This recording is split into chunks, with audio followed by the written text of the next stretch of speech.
Indigenous belief क्या करते थे? आपने कभी घंटी बजाए हुए देखा है? मैंने अपने पिताजी को देखा है, वजह शमान, वो पुजारी था। हम आज तक उसको घंटी बजाते हुए तो देखा नहीं। हम उसको युगंग बनाते हुए देखा है, सेक्रीफाइस करते हुए देखा, अगरबत्ती जलाते हुए कभी नहीं। आदमी लोग क्या खाता है? बीफ खाता है। कल हमको आके बोलेगा आप बीफ नहीं खाना। क्यों नहीं खाना? हमारा गाय ज़्यादा मिलता है इसलिए हम खाता है, मिथुन ज़्यादा मिलता है इसलिए खाता है। पुराना जमाना में गाय मिथुन नहीं होने से हम कुछ और खा रहा होगा, ठीक ही नहीं। ये हम लोग का फूड कल्चर है। तो ये पहनना, गालों पहनना, देखो अभी हमको बोलेगा नहीं ये नहीं पहनना, अलग पहन। क्यों नहीं? हमको कौन आके बोलेगा? This is part of my culture. Easy मामला है, पर्सनल। कल जब 18 साल का होगा मेरा बेटा, तो वो क्यों जाएगा डीसी को बताने के लिए कि मैं क्रिश्चियन बनने जा रहा हूँ, मैं ये हिंदू बनने जा रहा हूँ? इसमें स्टेट का क्या लेना देना है? और आपका ये जो विधायक भाई है, कोई तोड़ेगा उसके खिलाफ आवाज़ देता है, यही मैं आपको बोल सकता हूँ।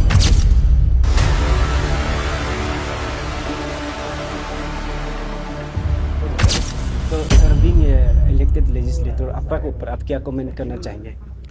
मैं तो देखो, मेरा इस पे काफ़ी स्पष्ट भाषा में मैंने पिछले बार भी बताया।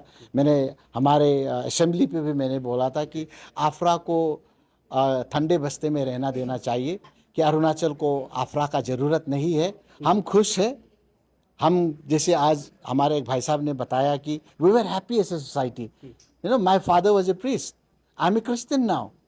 तो मुझे तो कोई इंड्यूस करके तो बनाया नहीं है, ये अपना चॉइस है कि नहीं? हम इंडिजिनस भाई को उतना ही रिस्पेक्ट करता है जितना मैं किसी और को करता हूँ, और वो भी मुझे इतना ही रिस्पेक्ट करता है। मुझे पता नहीं कि कौन सा तत्व है कि जो आके आज अरुणाचल को डिवाइड करने पे तुला हुआ है। मुझे लगता है कि आफरा अरुणाचल पे नहीं आना चाहिए।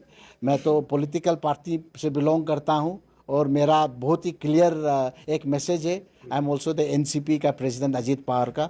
मेरे सरकार से ये दरख्वास्त रहेगा कि जो चीज़ स्टेट को बांट दे, जो चीज़ लोगों को बांट दे, उस चीज़ को हमें अरुणाचल पे लेके नहीं आना है। आज अरुणाचल इतना तीव्र गति से डेवलप हो रहा है, तो क्यों हो रहा है? बाकी आप पूर्वोत्तर पे देख लीजिए, हमारे साथ क्या है जो उनके साथ नहीं है? हमारे साथ जो पीसफुल एटमॉस्फेयर है, पीसफुल एम्बियंस है, जो और जो हमारे बीच में जो कम्युनिटी एक वेलबींग है, हार्मनी है, उसको कोई भी कीमत पर हम टूटने देना नहीं चाहिए। क्योंकि जिस दिन टूट जाएगा अरुणाचल, जिस तरह से आगे बढ़ रहा है वो रुक जाएगा।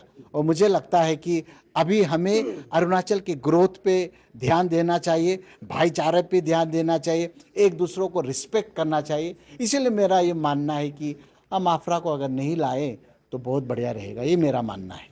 तो सर, आपको ऐसे नहीं लगता है कि बीइंग इलेक्टेड लेजिस्लेटर रिलीजन के ऊपर न्यूट्रलिटी मेंटेन करना, ओपनली सोशल मीडिया में कमेंट करना, आपको क्या नहीं लगता है कि न्यूट्रलिटी मेंटेन करना बीइंग इलेक्टेड लीडर? आप मीडिया पर्सन हैं, आपको अच्छी तरह पता है कि भारत पे क्या हो रहा है, किस पार्टी पे किस तरह का चीज़ चल रहा है। You know it very well. I did not answer that, but I think that it does not mean that because you are a leader you should shy away.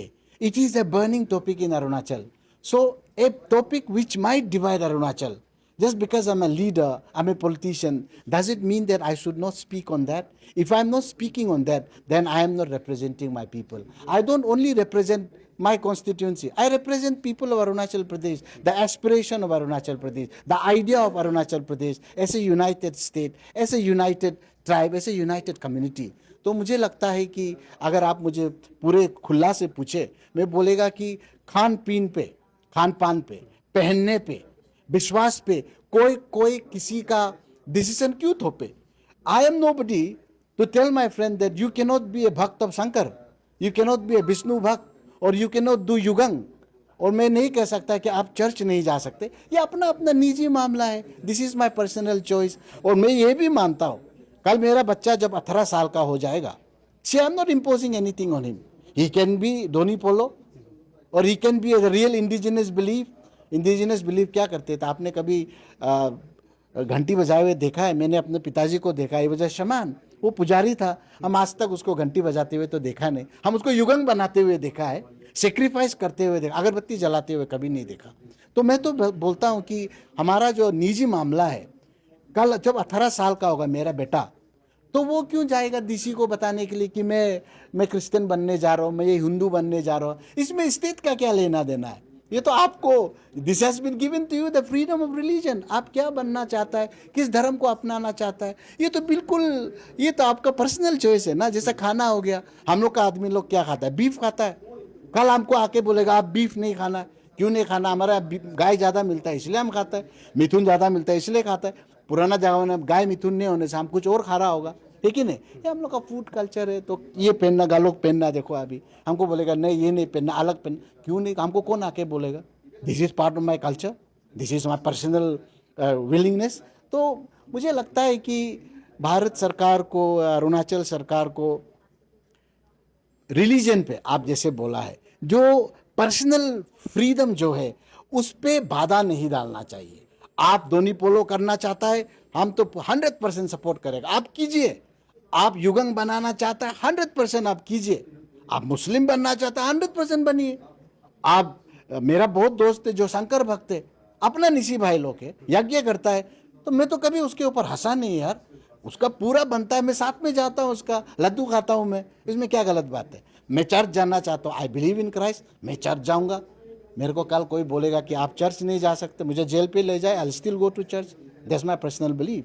I think media has to play important role, we should not sensationalize it, we should तत्वों को आगे लेके आना है, reason को आगे लेके आना है, लॉजिक को आगे लेके आना है। और ये जो अरुणाचल जो शांति का द्वीप है, उसके हर हाल में टूटने देना नहीं चाहिए। दुनिया में ना पीस एक जो चीज़ है सब तरफ गायब है। यूरोप चले जाइए आप, अफ्रीका चले जाइए, एशिया चले जाइए आप, मिडिल ईस्ट चले जाइए, जो अरुणाचल पे है कहीं नहीं है, सबसे प्राइज पोजीशन है। इसको हर हाल में टूटने नहीं देगा। और आपका ये जो विधायक भाई है, कोई तोड़ेगा उसके खिलाफ आवाज़ उठाएगा, ये मैं आपको बोल सकता हूँ। Thank you sir. Thank you.